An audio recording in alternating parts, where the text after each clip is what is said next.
Alright, this video is brought to you by our website, WeBuyGuns.com. If you are considering selling a firearm or firearms collection, please log on to our site, create an account, and submit your firearms for an offer request.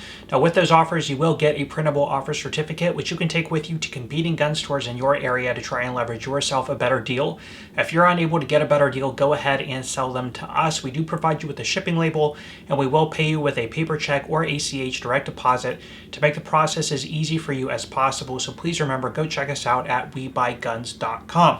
Okay, jumping into this, remember the format is we start with most common and move through least common as the video progresses, starting us off with our first firearm. This one comes to us from a viewer in Arkansas, so thank you so much for selling this one to us. This is a Sig P250, and this is an earlier one. And for those of you who don't know what the P250 is, you might actually be more familiar with it than you think. The P250 was actually the predecessor to the P320, which is incredibly popular today. The main difference is this is actually a double action only hammer fired pistol. See the hammer there in the back, which does give it a heavier trigger pull. Now these would actually come out in 2007. They would be offered in 22, 389, 40, 357 Sig, 45 ACP, and I think that is it. The 45 ACP version would come out in 2008. Now, one of the groundbreaking things about the P250 was its modularity. Now, we know this as being a characteristic of the P320, but it also always started here.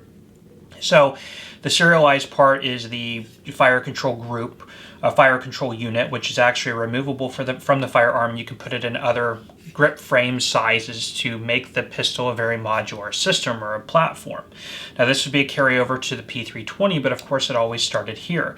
Now in 2009, the P250 went through a renovation in the frame itself, and they came out with a new design, changing the rail system to a 1913 standard pick rail up here at the front, and the other stylizings that are indicative of the modern day P320s. The unfortunate side effect of that is the first gen magazines are not interchangeable into the new frame. Same with holsters are not translatable over to the Generation 1. So, you know, if you have a Gen 1 holster, it will not fit in your Gen 2 frame. But the Gen 2 P250 frame, magazines, holsters will work in the current modern day P320. So if you have a P320 with that nicer, lighter trigger, you can get a P250 if you want that heavier double action for safety and carrying or whatever reason you might want one. Your mags, even your frames, your holsters will all work in both platforms. Now, with that being said, in 2014, the P320 did hit the market, and it did see overwhelming sales in comparison, to the P250, mainly due to that trigger pull. You know, the striker fired pull is a lot crisper, a lot lighter than this heavy double action hammer fired pull. So in 2017, these would be discontinued from production. Today on the market, they do maintain a pretty good amount of value, selling anywhere from about $400 to $500 depending on what it is. This is actually a first generation, so an earlier Sig if the blue box didn't give it away. But this is the older grip frame, so unfortunately the mags from the P320s and the later 250s, the holsters and everything will not fit. But this does still have some cool collectability to it as being an early release P250 being manufactured in the first couple of years of production on the line. So interesting firearm, happy to get that in and share it with you guys. Okay, up next is a pretty popular carbine. I'm sure many of you have seen show up at your local gun stores and gun shows pretty commonly over the past year or two. This is a Carcano carbine. More specifically, this is a model 9124 TS Troop Special. Now, if we go back to 1891, Italy is adopting the Mannlicher Carcano style of rifle. It is a full-length rifle with a 30-inch barrel, known for using the Mannlicher style feeding system with a 6-round in-block clip, which is fed through the top. When you chamber your last round, the clip falls out the bottom, exposing this opening in the bottom, criticized by many as being a good entry point for dirt and debris, kind of a weak point of the system. But the action was strong with 2 locking lugs up here at the front, and it would lock against the rear interrupted receiver ring here by the bolt handle. So a good, robust design that was enjoyed and appreciated by Italian troops of World War I around that era. Now, around that same time, they had come up with a couple specialized carbines. One of the most iconic is the cavalry carbine with the big bayonet up here at the front. This general size, about a 17-inch barrel, which would flip out. You had 3 different latching systems, and you can kind of get into those if you like. They also had a specialized 91 TS, the Troop Special carbine, about this size, but had a barrel band right up here at the front, sort of like a nose cap, if you will, to retain the upper handguard. I'll roll in a picture for you guys. The three variations, the early 91 cavalry carbine, the 91 TS, and the 9124, which is this, have been coming into the market pretty frequently over the past year or two. I think most places are out of stock on them, but they were selling anywhere from about $250 to $300, and the pricing has ticked up a little bit from there.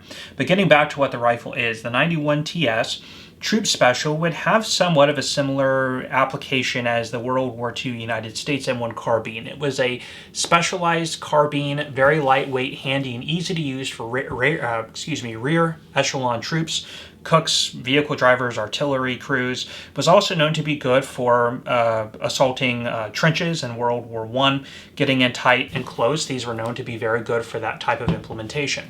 Now, after World War I and the interwar period, Italy, like every other country, is going through somewhat of a revisement of their armament, scaling down size and weight of their firearms, realizing that you don't need this traditional 30-inch, barreled rifle to, shoot targets 150 or 300 meters away, or 500 meters away, or 2,000 meters away, which a lot of them were capable of doing, at least on their sighting systems. This is going to be something that, we're going to be a little bit closer. We need something a little bit handier and lighter for people to carry. So, Germany with the K98K, you have the Type 99 Arisaka in Japan, the 1903 and 1903 A3, and then the M1 Garand in the United States, the number 4 Mark I Enfields in Britain. So a lot of this is going on through the 1930s, a lot of development on these types of weapon systems, and with Italy, it's no exception. Now, they had seen the application of the 91 TS and liked it, wanted to move into more of a carbine or smaller rifle, short rifle type of configuration. Now, in inventory, they had a bunch of 1891 Carcanos with a 30-inch barrel. They thought, instead of coming out with a whole new carbine, let's just take those and make them into carbine. So they would do that by cutting the barrel length down to about 17 inches. You can tell pretty quickly that that's been done because you have the rifle sighting system still maintained here in the back. And one other problem is the 1891 used gain twist rifling with a shorter or a looser rifling pattern here in the rear, and that would get faster and tighter as you would get closer to the muzzle.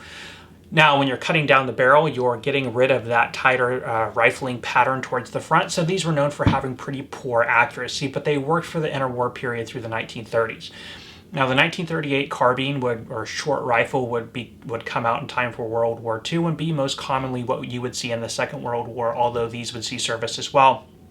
The M38 was also what was coined or at least made popular by the Oswald Kennedy assassination. So pretty interesting carbines. As mentioned, these were showing up everywhere on the market a year or two ago. They are slowing down in terms of their availability, which is causing the pricing to go up. So I'm seeing these in good condition go anywhere from about $300 to $400 or so, which is about where they are. And I expect that they will continue to go up in value. But anyway, cool. Thought I would just share that with you guys on this video.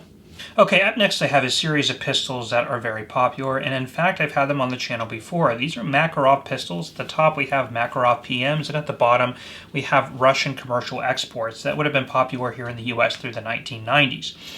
Now, I've not had sort of a full picture here showing the military versus the commercial variant, so now that I have a good display here, I'm going to do this segment in this video. Most of these come to us from a viewer in Florida, so thank you so much for selling these to us. A couple of these came from local customers as well, so thank you for those. Getting into this, a brief history. Now, the story with this would begin in Russia in about 1945. Now, in the Second World War, Russia had been issuing the 1895 Nagant revolver in 7.62 by 38 rimmed, as well as the TT-33 Tokarev in 7.62 by 25. Now, they wanted to modernize their armaments like most other countries after the Second World War. So in 1945, they would open up solicitation for a new service sidearm. There would be several entrants into this program, one of which would be Makarov with this pistol. And the trials would go from about 1945 to 1946. Now, through the solicitation, there were three key requirements. One is they wanted it to have a manual safety. They wanted it to be easy and cheap to manufacture, but not foregoing reliability and accuracy. And they wanted it to either use the new popular 9mm or the then used 7.62 by 25 round. Now, two of these requirements they would meet as a solicitation would dictate from Russia. One of them would be the caliber. This would be introduced in the 9x18mm Makarov, which would end up being accepted by Russia as they adopted this pistol, as we all know now. It's right between the 9x19 Parabellum, 9x19 Luger, the 9mm we all know today, and the 9x17 380. So it's sort of its own proprietary cartridge, but Russia went with it anyway.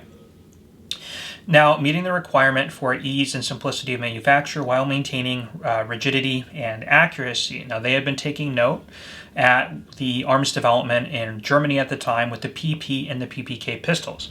Again, cheap and easy to manufacture, also known for being very reliable and very accurate. This uses very much a similar principle in terms of its manufacture. Let's see here, I should take out the magazine. In terms of its manufacture and assembly, we have a fixed barrel here with a recoil spring wound around the barrel itself. And this is a straight blowback. Because of the fixed barrel, you do keep good accuracy. There's no movement of the barrel, no rotating, no tilting to lock and unlock. And it's just straight blowback. Very few moving parts, very little that can go wrong with this design. In fact, this design is still used on commercially produced firearms today. Because of its cost to manufacture, its testing and durability and meeting all those requirements, this would actually be adopted for further development in 1947. And then by 1951, this would be officially adopted into the German armed forces. Russian armed forces, excuse me. So we have, through the Cold War, we of course have the communist bloc countries, and a lot of those would adopt a lot of armaments coming out of Russia. Now, some of them would stick with things like the TT-33, Poland and Yugoslavia being a couple examples of that. But a lot of them would move into this new technology. That would be Bulgaria, East Germany, and China, of course, as well as Russia. And those are typically the Makarov PMs you see available on the market today. Bulgarian are the most available. A lot of them had been coming into the country as late as, maybe 5 years ago. They were very available. You could pick them up for about $300. They've gone up between about $400 and $600 or so, depending on what they come with today. You can find the Russian and the Chinese and the German ones as well. Russian PM military Makarovs tend to command the most money. Now we get over to the commercial side. Through about the 1990s, there was, of course, this infrastructure set up to create Makarov pistols. There's IMEZ, which is the same manufacturing concern as Ivzhevsk, making the military PMs in Russia. And Arsenal, manufacturing this is not a Circle 10, but it is a Makarov PM, not a military service pistol, but was made for U.S. import. This particular one known as the PMO-1. And things like this would come into the country in the 1990s. Again, these weren't known as collectibles. There wasn't a whole culture in military arms collecting really at that time. They were meant to be cheap, affordable, inexpensive firearms for the U.S. consumer market, and they would do things that U.S. consumers might want, like a double-stack magazine for higher capacity, target sights, a little bit of a nicer finish. So they would do things like that to appeal to the U.S. market. Now, it's funny because the commercial guns are not as valuable as the military guns, so the interest has sort of flipped a little bit on its head. What you have here, you have IMEZ and Bakhail Makarovs. Again, commercial export, not military related at all, with adjustable sights, double-stack magazine. This is the IJ70-17A and 380. And then you have, this one is the IJ70-18H and 9x18 Makarov. These two are actually the same. And again, they go in about the $400 to $600 mark respectively. So interesting pistols. Always enjoy seeing Makarovs. I do get them in from time to time, but of course the Bulgarian ones are the ones I see the most. So happy to get these in and share them with you guys.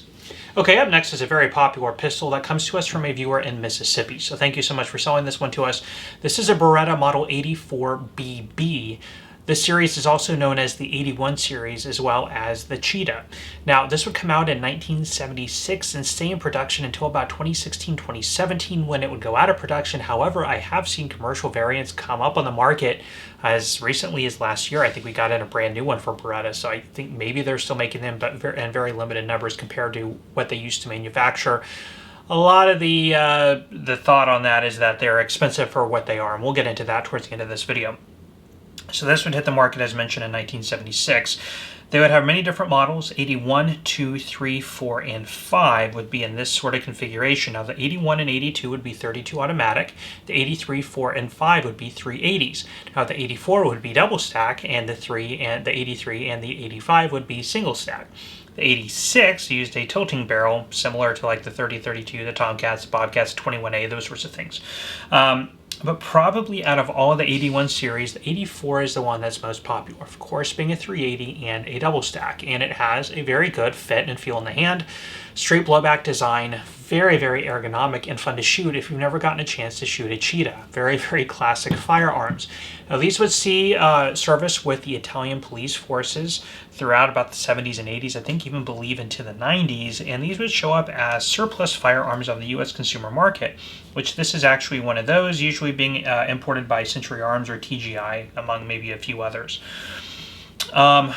For what they are, in good condition, surplus imported cheetah might go between about $400 and $500. Or the imported ones, they make them in many different configurations with like the wood grips, the plastic panel grips, the satin nickel, or the blued finish. But the commercial ones sell new or used, usually up over $700 with the original box and everything like that. But as a surplus import with one Magnum box, $400, $450, $500 is maybe about where these go. But again, very interesting pistols. Now, out of the line of the 81 through the 86. You also have a series of different models of these, whether it's the standard model, the B, the BB, the F, or the FS. As mentioned, this is a BB, which means it's got more sight serrations as well as the post-dot sights. The F would use the squared trigger guard. The FS, which is the most recent one, has the F features but improved internals. So as Beretta would do with many of their pistols, anytime it gets revamped, they usually change the letter designation after the model name. So, okay, up next is an interesting pistol that comes to us from a viewer in Florida. So thank you so much for selling this one to us. This is a FN model 1922. Now this would be springboarded off of the FN model 1910 design, which was a design from John Moses Browning. Browning had worked with Colt and FN to push the development or the products that he had designed. Colt did not have an interest in the model 1910, but FN did. Therefore, they would produce the pistol. Now the model 1910 was like the 1922, except it was shorter on the slide and shorter on the grip. So the 1910 would look like this. In 1922, it would be revamped into this design, giving it a longer barrel and longer grip, also a longer magazine, giving it a +2 capacity over the model 1910. Now this was a 32 automatic, which fed from a detachable single stack magazine. If we look at Europe at the time of the early 1900s, the 1910s and 1910s, the 25 automatic and the 32 automatic pistols were what were popular at the time, similar to 380s and 9mm of today. Things like the 1903 pocket hammerless were around. So this was sort of, a very prominent concealed carry option, defensive handgun, if you will. Now, the model 1910 would gain a lot of infamy in 1914. Now, Archduke Franz Ferdinand was slated to take the throne of Austria. He had visited Sarajevo. There was a Serbian, I guess you would call it a nationalist group called the Black Hand, which wanted to assassinate Archduke Franz Ferdinand, as they had thought that Archduke Franz Ferdinand taking the throne of Austria would be a threat to Serbian independence. Therefore, Gavrilo Princip of the Black Hand did assassinate Archduke Franz Ferdinand and his wife using a model 1910 pistol. That would actually be the spark that would spur World War I. That's sort of always been identified as the catalyst to the First World War, was that event, and it was all started with a model 1910 and that assassination. Now, through the 1920s, of course, again, this would be revamped into the model 1922. Now, the next sort of interesting thing about this, and is actually true of this pistol, and we've talked about this, I believe, in 2 weeks. I know we didn't do a video last week, but 2 weeks ago we talked about contract and occupation World War II German sidearms. Now, when Germany would invade Belgium in World War II, they would take over its arms production, which you would usually see FN high power and model 1922 pistols being adopted into German military service. This particular one actually has Waffenamt inspector's marks on it, so this one was actually used in the Second World War for that purpose as well, which is always an interesting thing in its collectability. When it comes to World War II German used sidearms, the model 1922, for those who don't know, is usually the most obtainable in terms of value. These typically sell between about $500 to $700 depending on condition and what they come with. Higher end if they come with a holster and 2 matching magazines. I think these are numbered. maybe they're not numbered. So 2 magazines and a holster, you know, a complete rig and really good matching condition. You might find these as high as $700, but that's about as high as they get. If you look hard enough, you might be able to pick one up for $500 or $600, again, matching an original. Now, unfortunately, this one has been completely refinished, although it is a German occupation sidearm, and it is all matching. It's like the trigger here has been polished, so has the grip safety and the barrel, and the entire thing has been re-blued. So retail value on something like this, $300 to $400 tops. So this is really more of a shooter, but does carry that collectability to it as well. So again, if you're into World War II collecting and German small arm collecting, keep an eye out for a model 1922. Or if you just want an interesting, you know, early European 32 automatic, a 1910 or 1922 would be an interesting one to have. And both of them carry a lot of significant history. So anyway, happy to get that in and briefly share it with you guys. That is the FN model 1922. Okay, up next I have a series of high powers and high power clones, and I thought with the hype of the new Springfield SA35, I could, you know, and the fact that I have availability on several of these here, I would kind of throw these into this week's weekly used gun review video. I know as a retailer I get calls about that SA35 multiple times a day, so why not go over sort of the original history of the FN high power and some spin-offs from the design. Real quick, what I have here is a standard FN high power 9mm. This one comes to us from a viewer in Illinois. This is a Hungarian FEG P9R. This is not the C model, which was adopted for their military service, standard P9R. This comes to us from a local customer. This is a FM high power from Argentina, high power copy, and this is a GP competition model of the original FN high power from FN in Belgium. So let's sort of get into the history a little bit, you know, starting with the original FN high power design. First of all, the pistol is traditionally a single action only double stack 13 round capacity, typically found in 9mm, although you can find them in 40 as well. Very, very popular and a very long-lived service life for military use as well as commercial use as well. Very popular design by John Moses Browning. Now, the story with this would actually begin in about 1915, 1916, with France actually putting out a solicitation for a new service sidearm. They wanted, the main requirements of that is they wanted it to be 9mm, and they also wanted it to have a capacity of 10 or more rounds.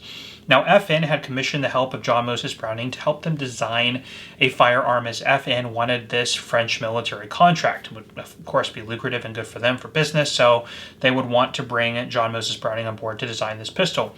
Now, of course, John Browning was interested in doing so, and he would, and this would springboard him into designing what would later become the high power. Now, the problem is John Browning had designed the 1911 pistol, which he had sold the rights to Colt. So when designing this high-power pistol, he had to try and skirt around the, you know, the restraints, the production restraints, the patents that existed on the 1911, so he wouldn't be in violation of those. Now, unfortunately, in 1926, John Moses Browning would die before the final completion of this sidearm. Fortunately, though, in 1928, the patents would expire on the 1911, and FN would be able to incorporate some of John Moses Browning's design, his help from beyond the grave, I guess you could say, into this pistol and sort of bring it to the finish line. It was Dieudonné Save of FN who would actually lead the final production and development of the FN high power, so you can kind of look at it as a co-op between John Moses Browning and Dieudonné Save, who are both firearm geniuses. Of course, John Browning, goes without saying, his work with the early Winchester repeating rifles into the 1917 and 1919 machine guns, the 1911 sidearm, the pistol. Dieudonné Save would create things like the FN49 and the FN FAL. So really, if you're talking about a brainchild between two really prolific arms designers, the FN high power is it. And you can definitely tell that in the design. The ergonomics, the handling, just even the aesthetics are excellent. And because it did also incorporate some of the 1911 designs, there's some, you know, the link pin here in the frame is one. The single action trigger is pretty consistent with what you would feel in a 1911 and most of the production FN high power models, but definitely a lot of similarities. Huge following on these. Now, because of their success, these would actually through the 1930s be produced. Of course, the Germans used them in the Second World War after they captured Belgium. We just talked about that when we looked at the 1922 model. And they would be used with other countries around the world. Canada would use it as the Ingles, and then we look at this one here. This is actually a Hungarian copy of the high power called the P9R. The P9RC would come out of this, which is what the Hungarian armed forces would move into in the 1990s following the collapse of the Soviet Union. This one here is actually still a double stack 9mm, but it is a double action, single action high power, which is interesting. And these Hungarian copies are pretty affordable. You should be able to find them anywhere from $400 to $500 or so. FM in the 1960s, Argentina. They would look into wanting to go into a high power variation of their own. So in the 1960s, they would actually get a licensed production, or actually contracted production from FN for their high powers. Then they would move into their own at-home production with FM, and then in the 1990s come out with a commercial version, which was they eliminated some of the military features like the lanyard loop, but they kept the manganese phosphate, kind of creating a simplified. And the 1990 model was actually not a licensed variation. It was really just a at-home copy, a production model, if you will, for their commercial use. So there's that, and that's what this is. Again, not very expensive, $400 or $500. This is an interesting one. This is a competition model, and this would be an actual FN with the longer barrel, this sort of, I guess, barrel extension out here at the front with a milled out recess in the slide for this adjustable rear sight. These are pretty interesting. These command a little bit of a premium. Forget they have a magazine disconnect. Usually anywhere between about $1,000 and $2,000 depending on what they come with. So interesting variety with all the different high powers that have been produced over the years. Of course, the actual FN Belgian ones can range in price from a $700 shooter up to a $2,000 or $3,000 collector's piece, mint condition in the box. The German Waffenamt, or the German the German captured or manufactured high powers with the Waffenamps on them tend to command a little bit of a premium today, especially the early variations with the stock sockets in the back and things like that. So quite a variety there. But anyway, wanted to show you sort of a sample of some different high powers and high power copies that are out there in case you're not interested in waiting on the new Springfield SA35. But that'll also be interesting to get when we see one. And I likely will do a comparison with that and an original high power. So anyway, happy to get those in and share them with you guys. Okay, up next is a beautiful revolver from Smith & Wesson, and this one comes to us from a local customer. This is a Smith Model 27. This particular one is a -9 from Smith & Wesson's Classic Series. And I'll talk a little bit about that as well. Now, the story with this would actually begin back in the early 1930s. Now, law enforcement around, let's say around the roaring 1920s, of course, there is a growing sort of wave of crime in the United States, and police departments had mainly been issued a .38 Special or .38 caliber revolver. Now, one of the problems with that is it was not able to penetrate, I wouldn't even say hard cover, but somewhat medium density cover, mainly car doors and things like that. Which at the time, one of the only calibers able to do that was Colt's .38 Super. So Smith & Wesson co-opted with Elmer Keith to come up with a new, more powerful revolver round that could beat cover like car doors and things like that, which would serve as a really good option for police departments at the time. Now, Elmer Keith had been using the Smith & Wesson 38-44 heavy frame .38 caliber revolvers for his testing, and what he had been doing is overloading the .38 caliber, trying to push the round to its limits. He was a wildcatter who came up with a lot of innovative cartridge designs, and the 357 is probably the most prominent. So by about 1934, he had come up with this new 357 round, and Smith & Wesson got to work coming up with a revolver that could handle the pressures of this round, and thus they came out with the registered Magnum in 1935. Now, it was an in-frame, very robust, very rugged revolver, more or less here, the Model 27. I'll talk about sort of the name change here in a minute.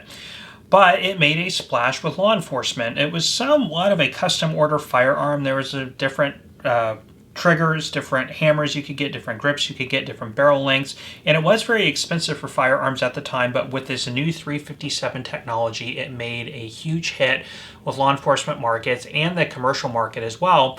And I think Smith & Wesson ran on like a 4-year order delay on these from 1935 to 1939, so they had a hard time fulfilling all the orders and the demand for this revolver. Now, this would cease production for a short time during the Second World War, or at least production would scale back, as a lot of domestic arms manufacturers were producing firearms for the war. Now, in the 1950s, they would continue production again. Around 1956, 1957, this would be renamed to the Model 27, as Smith & Wesson was starting to give numerical nomenclature to its model designation. So, thus, this was the first revolver to ever use the .357 round, and because of that, it has remained a staple in Smith & Wesson collections and things like that.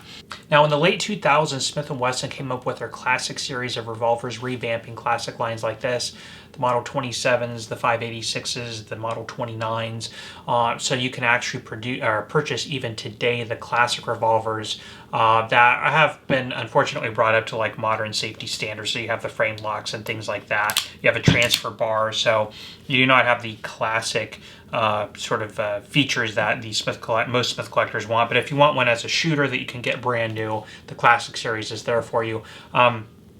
On the market today, the Classic Series Model 27s tend to hover around the $800 mark, $700 to $800, original box in good condition. If you get an actual old Model 27 or a -1 or a -2 in the original box, those can well surpass $1,000, $1,000, $1,500 and plus. Original combat Magnums and original packaging can go up from there. So there is quite a bit of desirability on the Model 27 family. They are undoubtedly a really nicely balanced, very heavy duty .357 Magnum revolver. So anyway, happy to get that one in and share it with you guys. Okay, last but not least, we have something that is obviously very iconic and very popular. This is the SCAR 17S, this one in the flat dark earth. Now, the story with this would begin back a little bit prior to 2004 when the United States SOCOM, that Special Operations Command, puts out a solicitation for a new adaptive combat rifle, more specifically the SCAR program, standing for Special Operations Combat Assault Rifle. So they put out a solicitation for this. The whole concept being that if you have a Special Operations unit, a very small group of people operating in a very isolated area, you want something that you can supply that will be ergonomic, lightweight, easy to carry, and can serve in multiple roles, whether it's your DMR, your light support weapon, or your infantry rifle. So sort of a jack-of-all-trades, do-it-all type of weapon system. That's sort of what they were looking for. Now, they would land on this platform from FN in the Mark 16 and Mark 17. Now, the Mark 16 was in 5.56, the Mark 17 was in 308, also known as the SCAR Light and the SCAR Heavy, obviously the light being the 5.56, the heavy being the 308 or 7.62x51 NATO. Now, of course, along with that, you would get a lot of reference to these being used in pop culture, video games and movies and things like that, and FN would release a semi-automatic civilian version of each platform known as the 16S and the 17S, again, keeping true to its normal nomenclature, the 16S being in 5.56 and the 17S being in 308, which is what we have here. Now, after a few years of implementation into SOCOM, the 5.56 variant, the Mark 16, would be dropped from service because it was not deemed that the Mark 16 was creating enough of an advantage over what was already being used, like the HK416 and, of course, the M4A1. So they would stick with the heavy, and it is still used in limited circumstances in the United States Armed Forces today. They do command quite a premium on the new market. They're sitting currently around, $3,000 to about $3,500, depending on where you find them. Used, I'm seeing them currently online anywhere from about $2,700 to about $3,000. Of course, they can go up if they've got optics and the triggers, and depending on what it comes with, original box and things like that. So they are very pricey, but they are very good quality, and they're actually really ergonomic, and they're fun to shoot. It's just built on a principle of a sort of a monolithic upper receiver that's an alloy, and then you have a lower polymer assembly. So this is keeping a very lightweight package. It is a short stroke gas piston that does use the famous UGG boot right side folding stock, which is adjustable for both length of pull, and you have comb for your cheek elevation if you're running an optic, with folding front and rear sights. Picatinny rail on all four sides, and you have a full-length rail up here at the top. The recoil impulse on these is very light. I've never fired one fully automatic, but I imagine it's very controllable. In fact, that's one of the main benefits of the SCAR platform, is how light it is on recoil, especially in the 7.62x51. They are known for beating up optics, as a lot of the recoil impulse is shifted upwards. So if you're using optics, you need something like an Elcan or a Mark IV, something high quality, so it doesn't beat it up. But again, they are known for destroying optics. But anyway, very interesting rifle, is very popular. FN does not make a huge amount of these. Mainly, I think the market's kind of limited on what it is, but also it keeps the price of these up. So I do enjoy getting these in. I see a few of these every year come in used. So again, happy to get that in and share it with you guys. That is a SCAR 17S. That is all the time I have for you today on these. Thank you so much for stopping by and checking out this video. If you enjoyed, please let me know by hitting that like button. Please also consider subscribing to my channel and hit that bell notification button so you are aware when I am posting new content. Anyway, guys, I'm going to leave you off there. I am Chris with Marksman Shooting Sports and WeBuyGuns.com in Westfield, Indiana. You are watching Marksman TV, and I will see you next time.